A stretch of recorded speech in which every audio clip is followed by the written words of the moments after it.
lu pernah ngebuktiin nggak apa yang lu pelajari itu? Atau lu yang mental gitu pernah? Pernah. Pernah, lu yang Pernah. mental. Nah, yang lu rasain apa ketika mental? Nah, terus titik awal lu sadar tuh kalau ini bohong atau nggak bisa dibuktiin tuh apa, Bang? Ya, ilmu lah.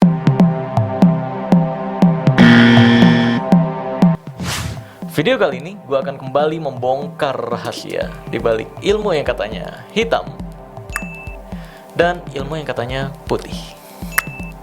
Karena ini adalah ilmu merah. Bus. Nah, di ilmu merah kali ini, gue nggak sendirian nih guys. Gue bersama Bang Ricky Os TV. Halo, salam bela diri. Iya. Waktu itu kita awal ketemu di pas bahas CC. Iya, waktu Yang itu ada sama Bang Theo. Theo juga. Iya, benar. Yang sama Bang Theo juga. Jadi gini guys, beberapa waktu lalu kan gue membahas tentang ilmu yang nggak bisa ditonjok nih, ya kan? Nah, gue denger nih, Bang Ricky ini dulu salah satu korban dari perguruan yang seperti itu. Nah, nanti kita kulik nih. Tapi sebelumnya gue mau nanya dulu nih. Dengar-dengar lu dulunya belajar sulap juga ya? Iya, belajar Iya. sulap. Itu kapan? SMP? Oh, enggak lama lah, masih pas kuliah dulu Oh, lah. pas kuliah. Apa buat deketin cewek atau?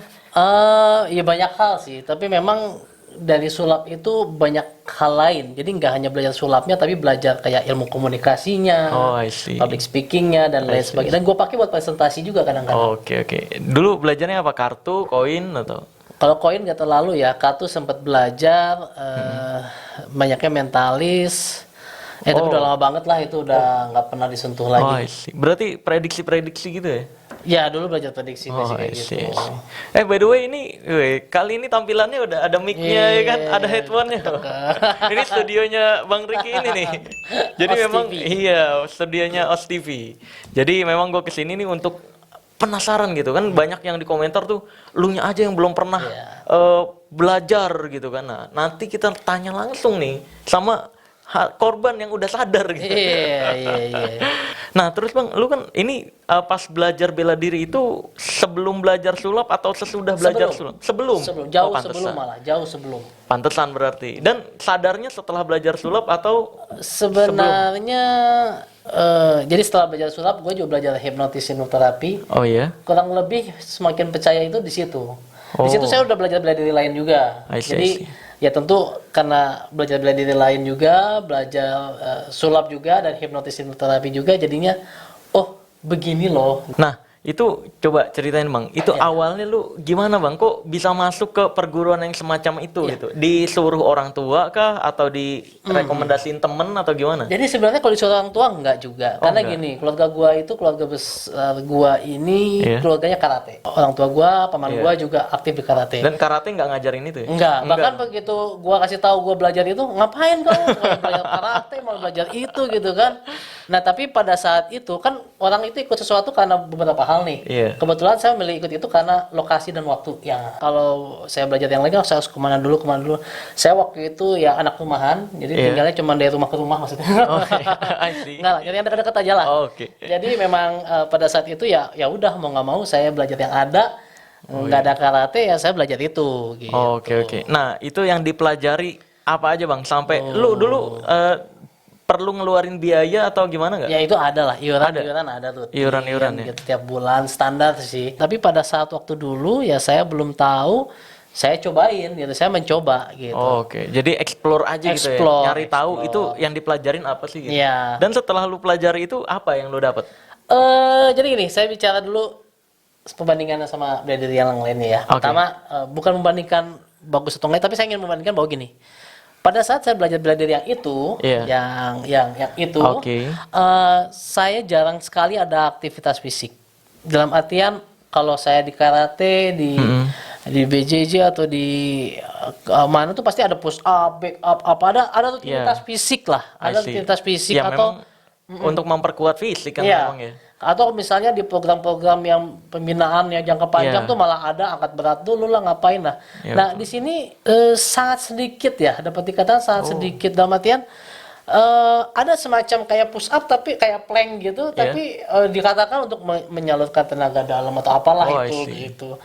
Dan jadinya intinya tidak aneh kalau memang fisik mereka tidak ada yang seperti kalau kita lihat yang benar-benar atlet karate, atlet taekwondo, atlet mana yang fisiknya benar-benar ikut terbentuk karena itu. Ikut terlatih gitu ya. Iya. Gerakannya juga terlatih biasanya kan kalau bela diri kan. Sedangkan yang itu yang lu pelajari nggak terlalu. Jadi gini, di sana gue belajar suatu ilmu, saya nggak boleh sebutin lah ya. Iya, jangan.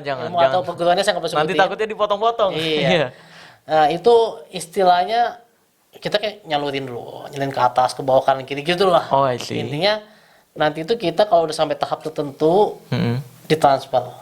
Oh, oke. Bukan masuk rekening. Iya. Ditransfer tenaga. Ditransfer tenaga dibilangnya. Ini ada satuannya. Iya. Kayak hard disk ada megabyte, gigabyte, tera itu ada juga. Gue lupa dulu sampai berapa gue ya. Jadi setiap ada latihan apa namanya? Latihan gabungan tuh dulu ya. Ada latihan gabungan. Oh datangnya nanti kita bakal ditransfer, diambil. Kayak gitu sistemnya. Nah, lu pernah ngebuktiin nggak apa yang lu pelajari itu? Atau lu yang mental gitu pernah? Pernah, lu yang mental. Nah, yang lu rasain apa ketika mental? Waktu itu gini, itu kira-kira pas awal-awal belajar, gua dipentalin pada saat latihan. Jadi pertama itu yang diserang itu dia harus meng-apply dulu ilmu apalah gitu ya. Ilmu X gitu. Oh iya. Nah, kita yang mau nyerang harus mengaktifkan ilmu emosi. Jadi dia aktifkan, nanti ada satuannya lagi tuh. Mau diaktifkan berapa? 100 megabyte, 200 megabyte kayak gitu lah. Ada satuannya. Dia mengaktifkan segitu, saya mengaktifkan segitu. Nah, nanti kita akan coba serang atau apa gimana, tiba-tiba kepental sendiri. Tapi kepentalnya bukan yang tebal atau berarti bisa dibilang lu kepental akibat lu kalau dalam dunia hipnotis ini sugesti ya? Iya dong. Setelah saya mempelajari hipnotis, saya mulai meyakini bahwa itu self suggestion. Iya, self suggestion kan. Yang lu rasakan emang kayak ada pembatas atau emang lu nya aja yang mentalin diri? Nah ini hal yang tipis. Waktu dulu sih gua ngerasa kayak ada benteng tidak terlihat. Waktu dulu ya.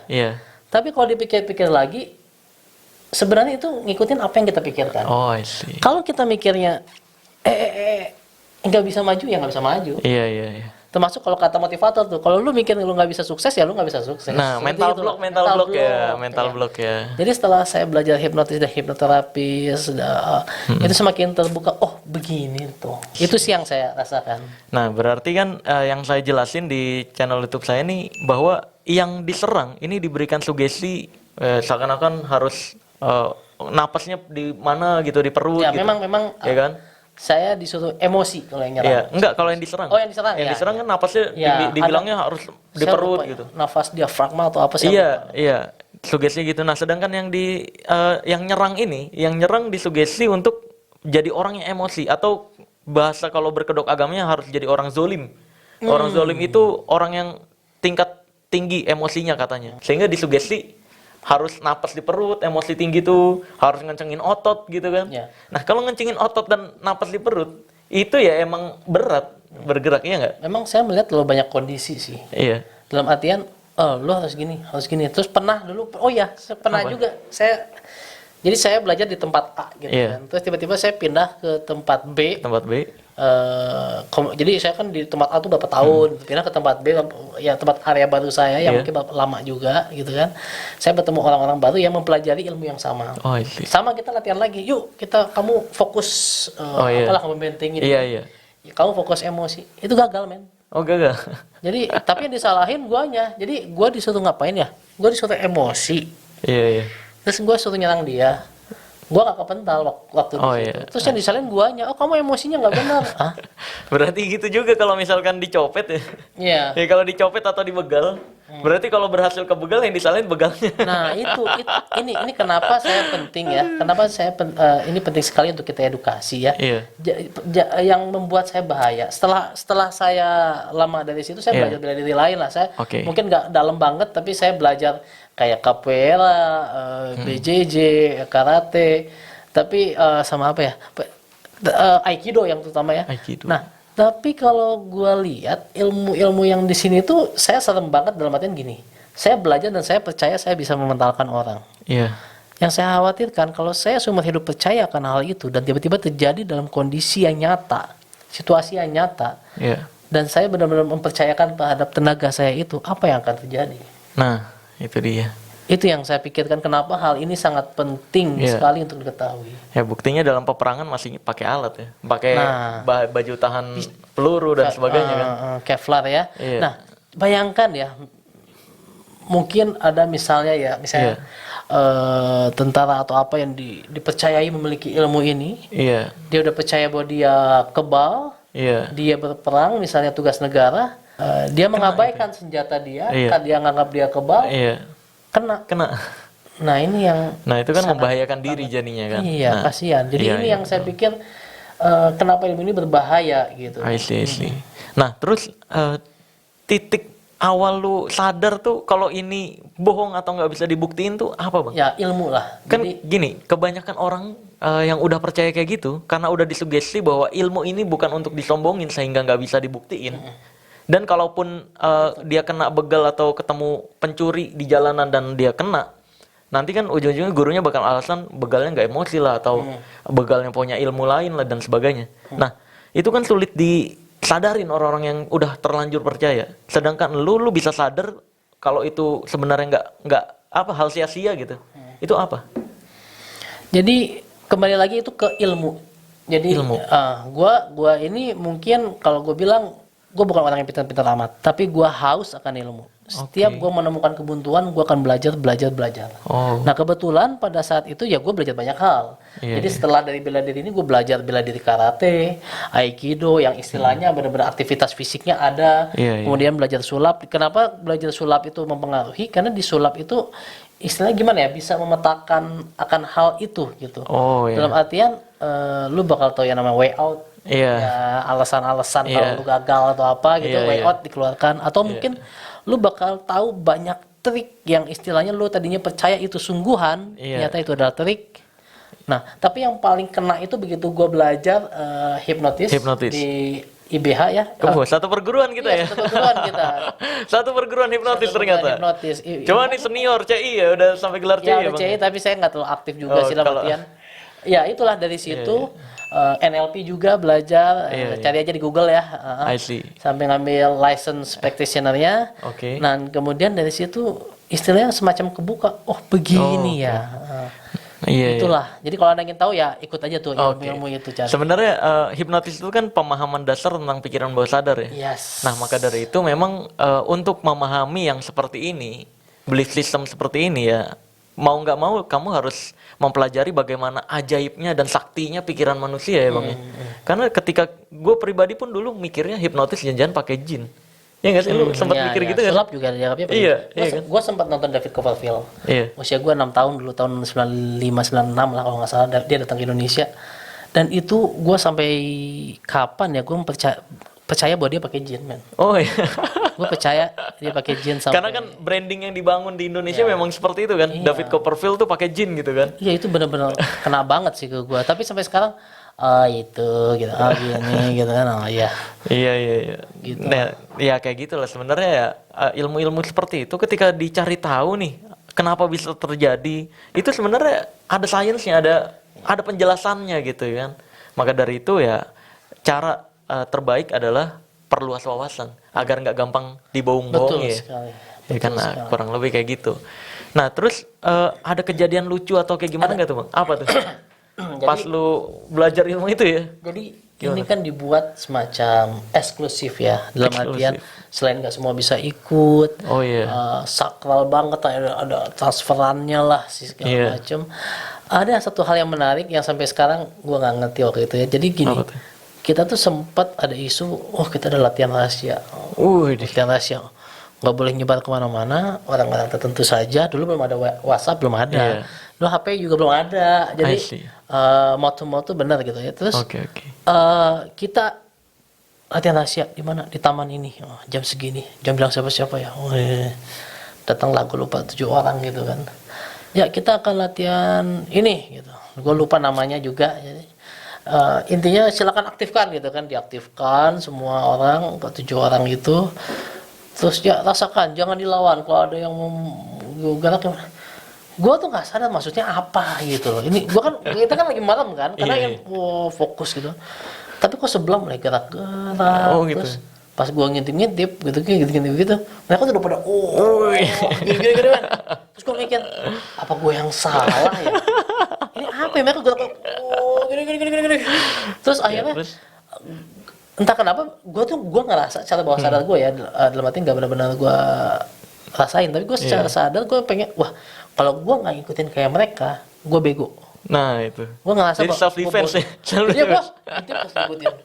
jadi iya. Karena gue nggak mau jadi bego, men. Iya, jadi self defense, jadi melindungi diri sendiri biar nggak dianggap aneh sendiri ya. Dan akhirnya gue jadi apa ya, ngikutin dan jangan itu ya benar nggak ya, gue nggak tahu juga. Jangan-jangan semuanya gitu. Jadi satu orang nih yang mungkin ya emang dia tersugesti gitu kan, terus jangan-jangan sebelum lu ngedip yang lainnya juga ngelihat si ini, wah dia kok gerak, gua harus gerak juga. Nah akhirnya efek domino. Nah efek domino jadinya gitu. Dan itu dipelajari loh di hipnotis. Iya betul, itu dipelajari dalam dunia hipnotis.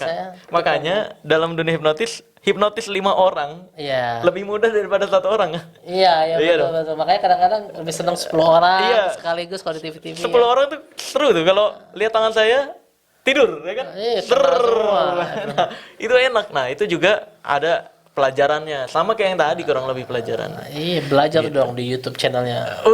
Sulap Merah Indonesia. Ya, kalau kurang lebih gitulah. Jadi pesan-pesan lu nih Bang, kan lu pernah nulis di Instagram komentar gue juga nih. Apa ya, kayak prihatin dengan mereka-mereka yang masih percaya yang kayak gitu. Lu ada saran nggak untuk orang-orang yang masih ngotot gitu? Kalau kata gue sih jangan pernah berhenti mencari ilmu ya. Jadi seperti gue bilang, gue mungkin bukan orang pintar, tapi gue haus akan ilmu, dan setiap ada satu hal yang patut dipertanyakan, gue cari tahu. Dan gue cari tahu nggak cuman nanya, kata lu gimana, menurut lu gimana? Nggak hanya ke satu orang, dan yang sistem jawabnya cuma katanya. Kalau ada buku, baca buku. Kalau ada halaman website, baca. Jadi kalau bisa baca langsung di sumbernya. Jangan nunggu dari tangan kedua, tangan ketiga, tangan keempat yang kadang-kadang dibumbui atau dikurangi. Nah itu dia. Jadi itulah intinya, kalau kita haus akan ilmu dan kita mencari terus, ya jawaban akan terbuka. Oke, siap. Oke, terima kasih banyak Bang Riki atas sharing-sharingnya ya kan, luar biasa. Nih terima kasih juga nih peralatannya pinjam ya. Kapan silakan aja. Iya siap.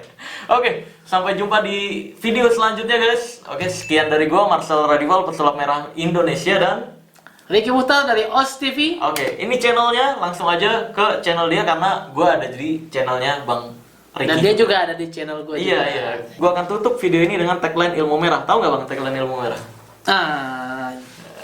Iya. Aduh, gue tahu tapi gue nyebutin orang nggak bisa gue. Jadilah lebih pintar dari orang pintar, dan jadilah lebih normal dari paranormal. Oke, bye-bye.